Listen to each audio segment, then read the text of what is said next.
Welcome to the Black Belt Business Podcast. My name is Matthew Brenner, and today I'm with Matt Becker. He is the owner of Gym Lawyers PLLC.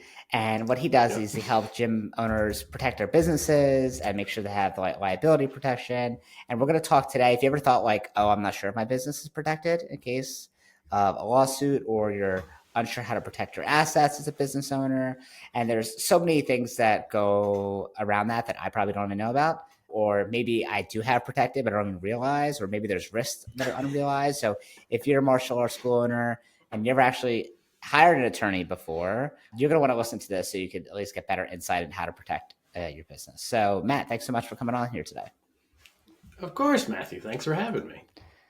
We're a legal consulting firm that focuses pretty much solely on helping gym owners avoid the legal system. Okay, so I was a litigating practicing attorney in Pittsburgh, Pennsylvania for the better part of a decade. I owned a gym for 11 years, and then pretty much now just talk with gym owners across the U.S. on a daily basis. Again, it's all about avoiding the legal system. I'll say, as a consumer, you don't have to wait until you have a problem and then you go seeking out an attorney.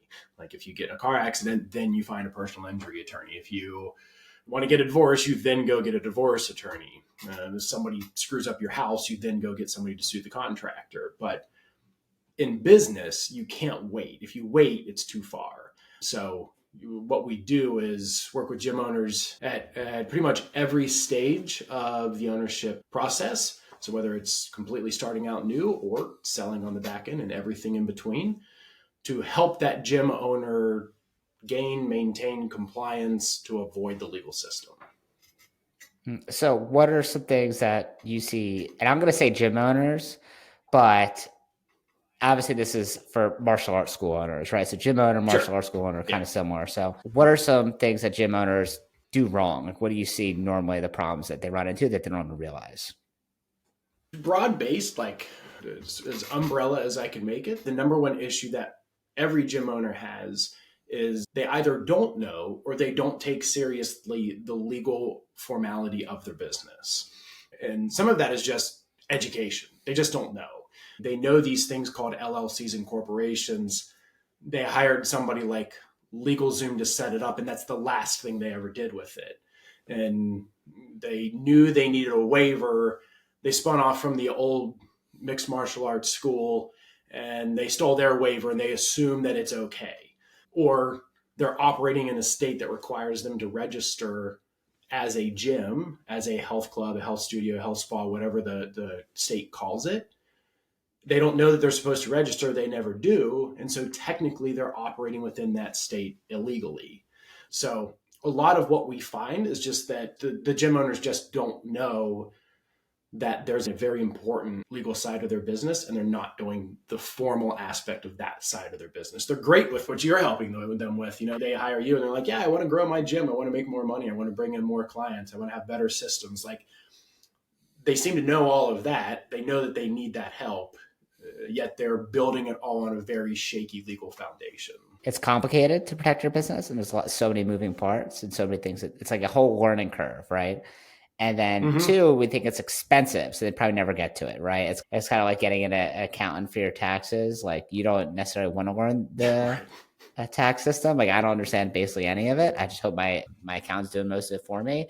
But since I don't have to hire an attorney, like you said, until something happens, at least I thought I should until something happens.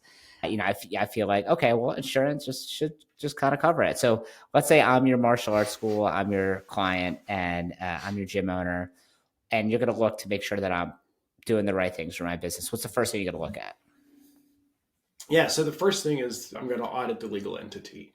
And so let's just go, whenever we start a business, so you get to the point where, you know, a new potential gym owner or school owner calls you up and they say, hey, Matthew, I want to open a school. What do I do? Okay. And at that point, they have just hit the green light phase of opening a gym. It's no longer, I hope to one day do this, or I'm thinking about doing this. They're doing it. Now we just got to walk them through the process. At that point, any business owner needs to form a legal entity. If they don't, they just continue forward as a sole proprietorship. Their personal assets, their bank account, their house, their car, their boathouse, whatever.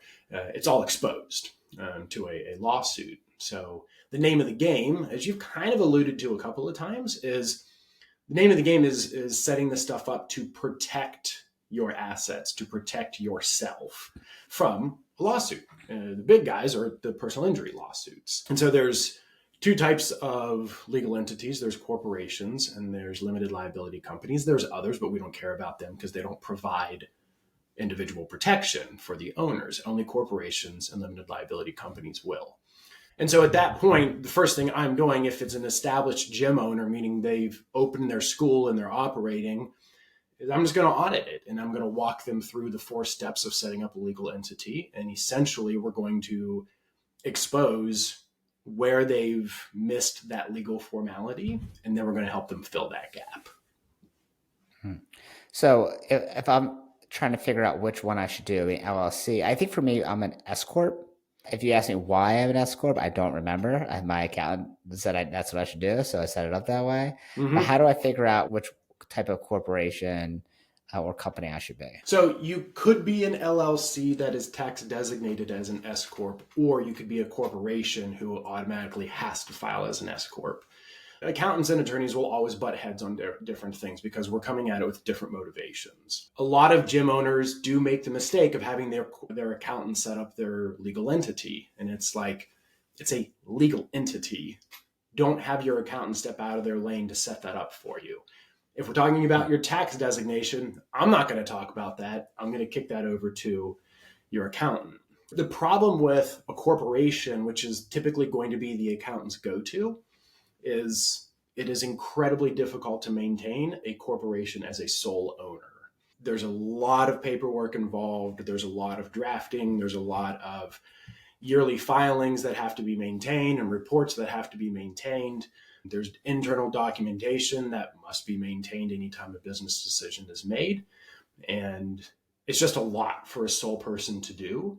And if they're not doing it, then they leave themselves exposed to what's called a piercing the corporate veil claim. So I'm a student at your school. I get hurt.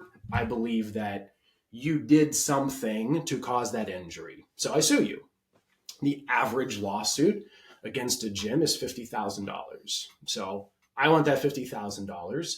I sue your corporation, and the attorney then starts digging into your books and realizes you filed it in Pennsylvania. That's great. The Department of State is maintaining your corporate record, but you've done nothing else as far as the operations of a corporation is concerned.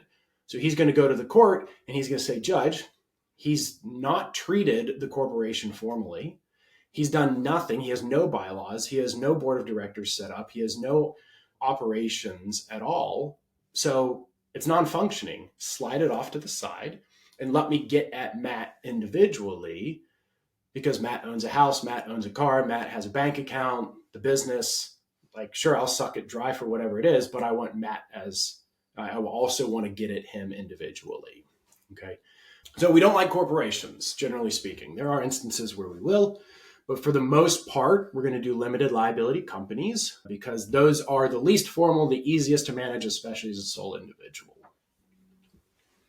Yeah, I think most business owners will kind of get that, but whether they do it correctly or not, I think they know that they need to get an LLC, or at least they should. Mm-hmm. And then from there, other people know, like, okay, I got to have a waiver form when people come in. Like you said, most of the time people copy and paste to whatever gym they went to, whatever martial arts school they attended. It'll be like usually a sentence or two.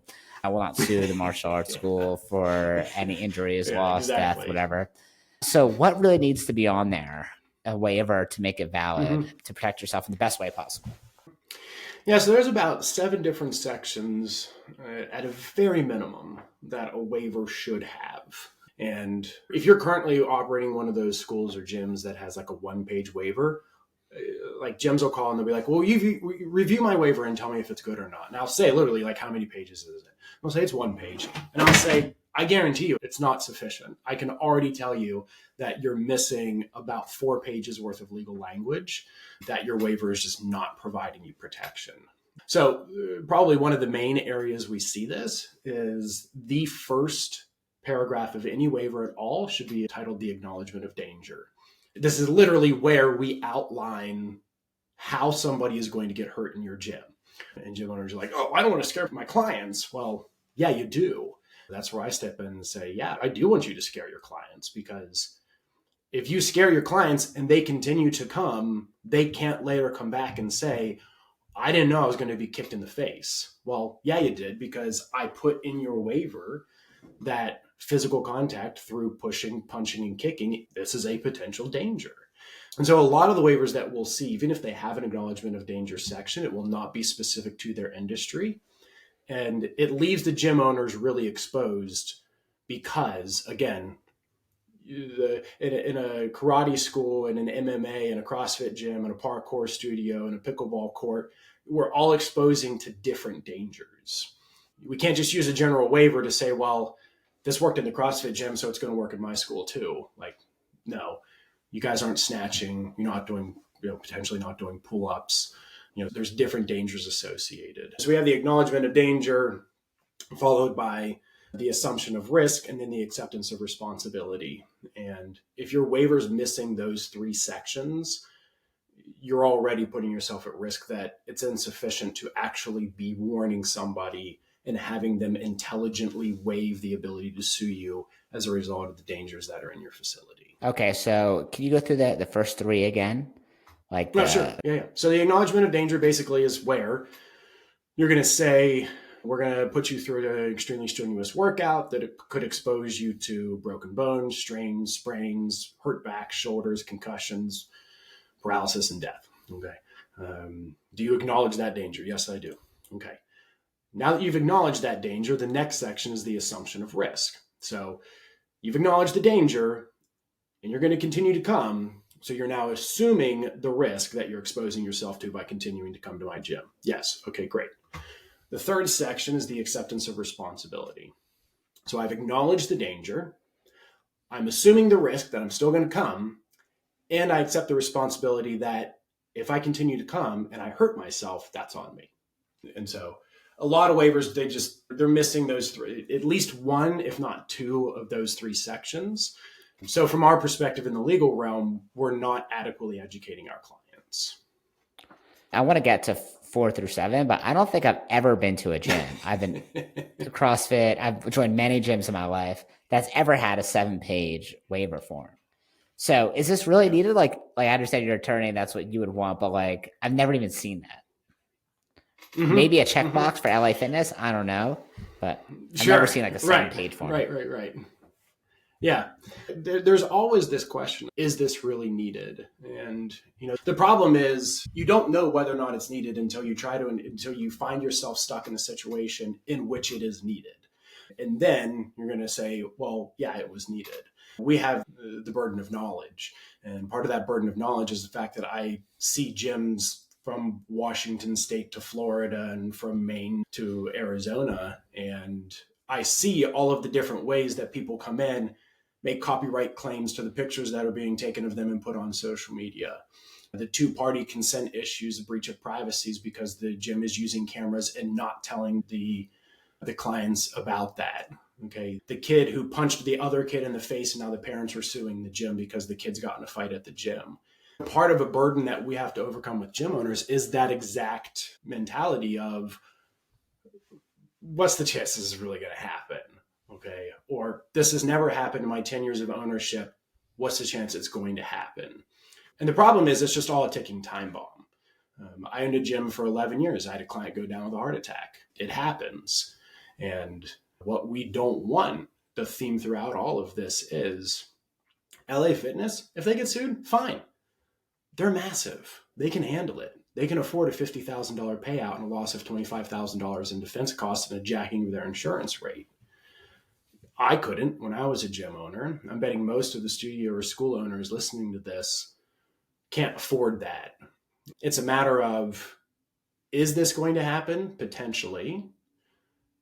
Do other gyms have 7-page waivers? Sure. I mean, we've assisted over 800 gyms across the US. A lot of them needed updates with their waivers. The other gyms unfortunately, are just leaving themselves exposed because they're not preparing themselves for the various different types of situations that can pop up in a gym. Okay, so we had the first three. So what else would a Mm-hmm. waiver need to be sufficient at minimum? Mm-hmm. Yeah, so the next one is going to be some sort of a likeness waiver. So an acknowledgement that you are going to take pictures and videos of me. Again, I mentioned if you have cameras in your facility, there has to be what's called two-party consent. And in some states, we need two-party consent. Other states, we don't. So we just advise full two-party consent regardless, because that way you're guaranteed to be protected, even if your state decides then to change to two-party consent. So that's 3 and 4. We need to acknowledge about cameras, and then we need to acknowledge the use of somebody's likeness and have them waive any copyright claim to the financial advantage you get from using my likeness in your marketing. And then from there, if that's 4 and 5, we then need an actual waiver, language that says, I am waiving my legal rights to bring a lawsuit against you and doing so on behalf of all of my heirs, assigns, family members. And then the last big section we need is what's called an indemnification clause. The indemnification clause basically says that if I come to your gym and I get hurt and I believe it's your fault and I sue you and you win, I basically have to pay for your legal costs in defending my frivolous lawsuit. Yeah, I've heard most of the things you said, but ours is definitely not 7 pages long. I would say ours is like a page and a half. So Mm-hmm. I think a lot of those things are on there because I'm sure we heard it at some seminar or something and added it, Sure. but definitely Yeah. not expanded legal language in the way that you're saying it. Especially we put up cameras with audio and video recording, and then Mm-hmm. it's in our contracts that people sign in their agreements, and it's also stickers posted when you walk in. Like there's 24-hour Mm-hmm. audio and video recording to protect our students and to protect our instructors, blah, blah, blah. So I feel like that part's covered. But I think the indemnification clause probably most people don't have. And I think that's really important. And I also, the specific ways you can get hurt in a martial arts school. I mean, we had two things happen to us over the past 30 plus years. Action karate has been around. One of them was a guy fell, had a heart attack, and he just died. Yeah. So he didn't he didn't Yeah. he didn't die because of the fall, but he just had a heart attack, right? Like when he was working out really Yeah. hard and just passed away. Really, really sad. So after that happened, we were like, okay, we need AED machines at all of our schools, and everyone needs to be CPR Mm-hmm. certified. Now we didn't get sued in that Mm-hmm. situation, right? I don't think we did anything wrong per se, but we could have done something better, right? And so then we're like, okay, every school's got to have CPR certified instructors and AED machines that are working with new batteries on the wall. Like 10 years ago, we had someone who was a white belt. So she was a beginner and she was really athletic. She was like Mm-hmm. a D1 sports player. And she wanted to do a certain, like a kick, like a flying kick. And the instructor's like, I don't think you should do that because you're brand new. And she's like, oh, I'm really athletic. I play sports. I can definitely do it. It's fine. And the instructor's like, all right, okay, Yeah. go for it. Go try it. And then she ended up breaking her leg, her ankle or something. This is like over a decade ago, and dealt Mm-hmm. with depression and some other issues, and she ended up taking her own life like 6 months later or a Wow. year later. Yeah, really Wow. terrible. Like a young Terrible. girl. And then the parents sued us, I'm assuming, to pay for some of the costs, right? Like I don't think it was nefarious necessarily, but like they just needed money, I'm assuming. This is many years ago, so I Mm-hmm. don't know the exact reason. From there, we made some changes to our system and to some of our wording and how we treat beginners, because that was like a lesson we learned, right? Obviously, going to court, even if Yeah. you do have all the right documents and you have everything, is not fun. Being deposed by an attorney is like No. the worst situation ever, especially attorneys named Matt is probably the worst. I can't imagine anything worse. So yeah, so let's say I have my waiver set up, I have my LLC.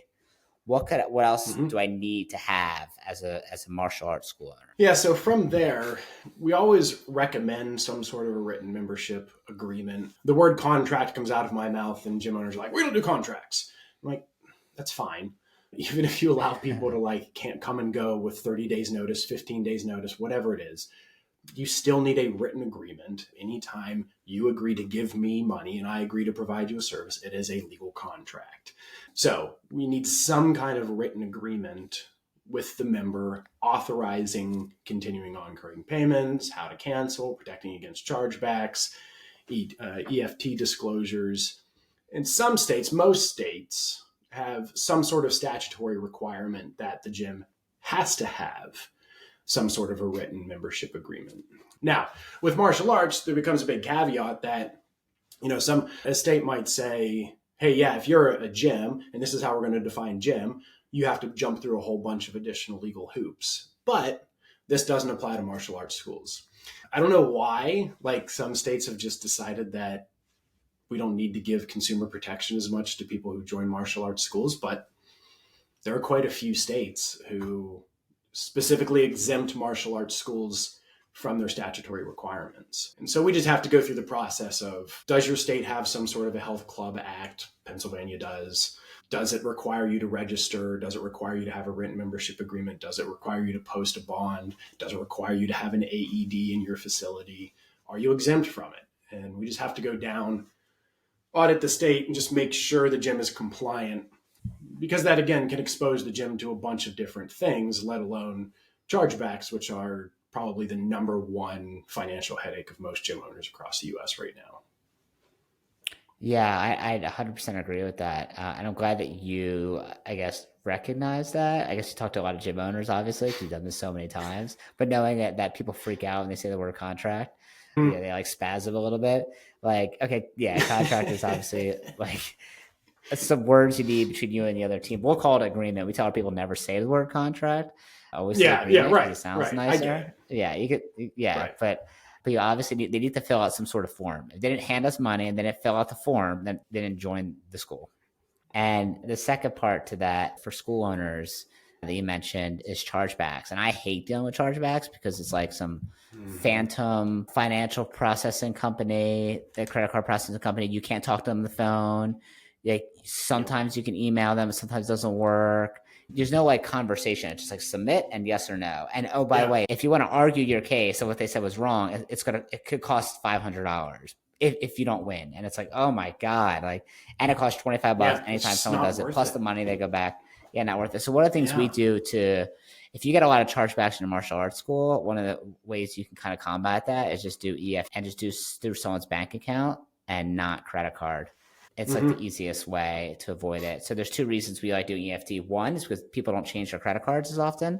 How often do you change your bank account? Basically never, right? But credit cards change all the time. And it's a giant pain in the ass to get someone to do credit card information. Even if you have all the automations in the world of sending texts and emails and reminders, still a pain in the ass. And two is like, you don't have to worry about chargebacks. You can't charge back something from your bank account. It's way better to just do EFT, offer some sort of discount for doing it. So let's say I want to protect myself from chargebacks. I do accept credit cards because this is the most convenient thing for people. And they do like, most school owners are going to accept credit cards, at least for a portion of their income. And by the way, taking EFT is also way cheaper than you don't pay the credit fees. Card. Right. Yeah, I guess the downside is that you don't know when a payment goes through right away. You have to like wait a couple of days. That's the downside of it. And then like a credit card, you'll see approved or not approved. EFT is like, oh, I have to wait 2 or 3 days. And if I gave them a product like a uniform or something, and it bounces back, I'm screwed. So that's the downside of it. I would say, is you get paid slower. But I think it's still worth it. Well, how do I protect myself best against chargebacks if I'm accepting credit card? Yeah, we can do an entire other episode to talk about how to fight against chargebacks. But, the general gist of that episode is going to be, if you are trying to fight a chargeback, you're putting your energy in the wrong spot. So, I do get gym owners that call me up and they're like, I need to fight a chargeback. What do I need to do? I'm like, well, okay, fine. Like, we can do this, but you really need to talk to your black belt business, your two brain business, whoever it is, whoever mentor you're using. And if you're not using one and you're listening to this episode, if there's one lesson I learned as a gym owner for 11 years, you need a business consultant or a business school or a mentor of some kind, because what you guys do from the third party's perspective to help gym owners, it's worth its weight in gold. My ROI jumped dramatically. I started using a mentorship program, because the name of the game for chargebacks is not how do I beat the chargeback, it's how do I avoid the chargeback. And so one of the things that you guys do, presumably, is you help gym owners put in really great systems checking in with clients, making sure that we're delivering clients what they need, making sure we're helping them reach their goals, making sure we're protecting them and engaging with them and providing parents with fantastic experiences for their kids in your schools. And these are all ways, these high touch points are all ways that we avoid chargebacks from happening. If someone's annoyed about chargebacks, if they're getting a ton of chargebacks, they probably have a shitty product, right? Mm-hmm. Now, if you had one parent like really made you upset because they charged back, their last 6 months of tuition, they were there and they just, sometimes it's going to happen. And every once in a while, someone's going to get mad for whatever reason. And you'll get a jerk who just charges back everything. And you're like, wait a minute, I served them. And you want to fight that one? Fine. But if you're charging, if you have to like go back and submit all this documentation for like $150, and I would say I would win it. I pretty much got really fast at it at some point, but I would only win it 1 out of every 10. At some point I was like, if it's under like $150, I'm not dealing with it. It's just not worth my time. Mm-hmm. Anything else I could do it really fast, or if it's like one of my employees, one of my other schools that like, they're like, hey, how do I like fight this? Like, don't even bother. It's not, just go get another student, go get another member. That'll be better. Right. But like, I think now with automation, where everything is like set and AI chatbots, people are more desperate ever for human communication. And like business owners get lazy and depend on the automations that they won't even talk to a student until their tuition doesn't come out for some reason, or until they see a chargeback, right? They don't show up to class. They don't say anything for weeks and weeks and months. And then all of a sudden their bill's still coming out. And then all of a sudden they have a chargeback. Like, what? And then they reach out to them. It's like, dude, it's too late. Yeah. Like, you should have reached out to them before any of that happened, when you didn't come to class. Hey, what's up? I saw you weren't in class this week. Hey, I saw you missed your workouts this week. Is everything all right? You feeling okay? Right. And most of the time you do right by people, they're going to not charge you back. How often do you guys teach gym owners to reach out to clients? How often should they? We do what's called a box, which is absent box. And if someone doesn't come, at least the minimum amount that they're prescribed in their membership. So most of the time for us is 2 times a week. If they come only once, they're getting a phone call. Okay. So anything less than the prescribed amount every single week, we'll go through the attendance, and they either get a call or a text. Hey, is everything all right? Hey, sure, everything's good. Johnny was sick this week, or I wasn't feeling well. I'll be back on Tuesday. If it's like the second or third time, then we'll call. And it was really simple. The script is, hey, I noticed you weren't in class more than once last week. Just want to make sure you're feeling okay. Check in with you. I didn't want you to think I forgot about you. And they'll say, okay, yeah, I'm doing totally great. Or they'll say, yeah, you know what? Johnny really hasn't been enjoying class lately. He's been kind of bored. But, tell me what's happening. Why do you think he's bored? And you can have that conversation. And it's kind of like smell and smoke before there's a giant inferno. You can put out the little tiny fire, but if you wait till it's too big, you'll never be able to put it out. So we'd rather upstream and be proactive rather than reactive. And is that work every single week? Absolutely. But like most martial arts school owners, you're going to wait till there's a giant inferno and then say like, oh my God, people are always quitting and I can't talk them out of it. And like, give me a script to talk them out of it. Like, dude, if you're trying to do that, then it's too late. People have already made up their mind. Same problem. Right? Yep. Same problem. Yeah. People don't quit overnight. It's like usually a bunch of little tiny things over time. Right? Their schedule changes slightly. Oh, that other kid in class smells weird. I don't like being their partner. The instructor change. There's usually like a lot of little things, right? The smell thing does happen every once in a while. I don't doubt it for a second. Especially with teenagers. Like, that's hard. Sometimes you have to have a little talk with them about proper hygiene and deodorant use. So that's always a fun conversation. Okay. So tell me in terms of protecting your business, if you have an LLC, you have the proper waiver, you have insurance. Is there anything else? I mean, I think those are the big ones. There's always questions about maintaining the LLC, but that stuff gets like really into the weeds. And if you're a partnership, if you have a partnership at all, whether there's 2 or 3 or 4 of you, I almost guarantee you there's going to be a problem, and we can head off those problems from the beginning. We just have to have those conversations. Make sure you got a good insurance policy, make sure you got a waiver, and you're compliant with whatever state law requirements you have. That's going to check a lot of the boxes. From there, it's just a matter of constantly checking back in. We offer in-house counsel services on a monthly basis just to have those conversations of, oh crap, I just had a guy go down with a heart attack. What do I need to worry about? The insurance company is calling me and asking me a bunch of questions. What do I need to do? My employee is sleeping with one of my students. What do I need to do? I can just hear the school owners saying, well, that would never happen in my gym. And I guarantee you it can potentially happen in your gym. You said something earlier about if you're waiting until the fact that you have a dumpster fire to worry about having the dumpster fire, then it's too late. And the same goes for your membership. The same goes for the legal aspect of your business. The same goes for your commercial lease. And that's where we started this conversation was nine out of 10 things that we do is helping the gym owner prepare to never have a problem. Because if we're waiting until they do have a problem, it's too late. Like there's not a whole lot we can do. And the most that I can do at that point is push you off to hopefully your insurance company. If you've done everything up to that point and the insurance company doesn't have a legitimate reason to deny your claim, we then just step into the consultative role of I speak law and I speak gym. And if needed, I'll walk into the middle and I'll talk to both parties, because that's a large part of why we exist, is because you can't go to the attorney down the road and say, can you help me with my karate school? Because the attorney down the road is going to be like, is that like what are you doing? You try to explain the dangers of a gym to somebody who has never stepped foot in a gym before. And there's a learning curve there that is just, it's not going to be worth the time and money to have to go down that route. So if I was a martial arts school owner and I wanted to protect my business, my assets, and obviously some of the stuff you talked about I could do pretty much immediately, but some stuff is going to require a lot more conversation, especially if you have partners, right? If you're like a 50-50 partner with someone, like I know you need a partnership agreement. I'm sure that needs to be worded the right way. And that's usually long as hell. We have a really long version of it. That one I think we have is like 28 pages, but whether it's Matt Becker approves, I don't know, probably not, because who knows where we got that from.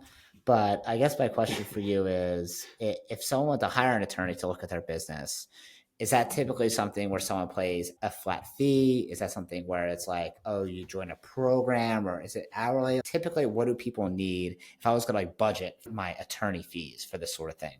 Yeah, budget wise, it's, I'll get that one. I'll give you the classic "it depends" answer of an attorney. Thank you so much for coming on here. If you're a martial arts school owner and you're like, hey, I'm thinking I definitely don't have a lot of these things, just reach out to them right now. Go to jimlawyers.com.